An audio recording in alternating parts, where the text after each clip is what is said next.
Hi everyone, welcome back to another episode of Stack Talk. Today we're diving into one of the most pivotal cases in mental health law, the Tarasoff case. If you have ever heard the phrase duty to warn, this is where it all started. So what happened? How did it change the legal and ethical responsibilities of therapists? And what does it mean for mental health professionals today? So let's get into it. In 1969, Prosenjit Potter, an Indian graduate student at UC Berkeley, became obsessed with Tatiana Tarasoff after meeting her at a dance. Potter was actually Tatiana's brother roommate. And this is just an information that is going to be useful for you later. But when Tatiana rejected Potter, he became very emotionally unstable, withdrawn, and increasingly distressed. Basically, he was from a small community or town in India where basically if you only danced with a girl or she showed interest in the guy, basically that meant that they were going to get married. But obviously, Tatiana did not want to get married to Potter and she was avoiding him. And so the brother of Tatiana, because he was Potter's roommate, he saw that in the room, Potter started putting up a lot of pictures of Tatiana. And he was becoming a little bit creepy. And so he suggested that Potter should seek counseling. And so he did. He sought therapy at UC Berkeley Counseling Center, where he confided in his psychologist, Dr. Lawrence Moore, that he planned to kill Tatiana. Dr. Moore, he recognized the seriousness of the threat and reported this to the campus police, who briefly detained Potter but released him when he seemed stable. And no one warned Tatiana or her family. And so a few months later, Potter actually carried out his threat and he murdered Tatiana. He shot her and also stabbed her multiple times with a butcher knife.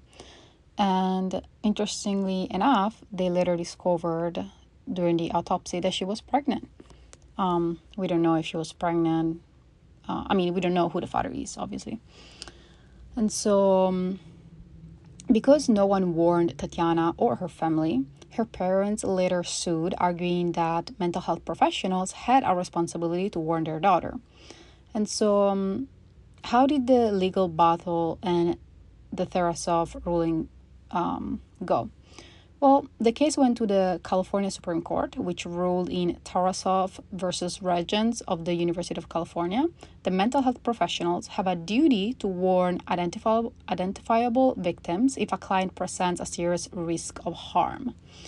And so this decision changed the confidentiality rules in therapy. So before this, therapists generally adhered strictly to confidentiality unless there was a court order.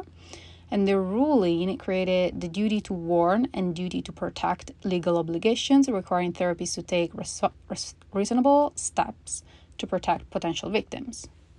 And so now, therapists must inform the potential victim when there's a credible threat. And also, therapists must take reasonable steps to prevent harm, which can include notifying police, increasing hospitalization efforts, or taking other protective actions. And so how did this change therapy? Well, while confidentiality remains obviously a cornerstone of therapy, Tarasoff established that protecting lives outweighs absolute confidentiality in cases of credible threats. And so therapists must balance ethics and law, ensuring they protect both their clients and potential victims. Also, there is variations across states. Different states interpret Tarasoff differently. So some requires explicit warnings, while others emphasize broader protective actions. So for example, some states mandate reporting, while others leave it to the therapist's discretion. And so let's say you get a client, and the client states that he wants to murder somebody. and he specifically states who that person is and when he's going to do it. So you have to see whether or not it's an imminent threat, and you have to have an identifiable victim.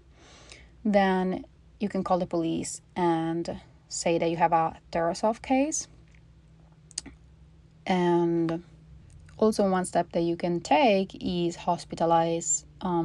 Obviously, they're going to hospitalize the individual before he commits any crime. One thing to note is that Tarasoff ruling requires therapists to act only when there is an imminent or ongoing threat to an identifiable person. If a client, for example, already committed a crime and there is no future danger, there is no duty to warn or report. And so if you get a client that confesses a past murder committed a long time ago, therapists do not have a legal duty to report it unless the victim was a child or an elder, or also a dependent adult. And so that can be a little bit confusing for therapists or young therapists.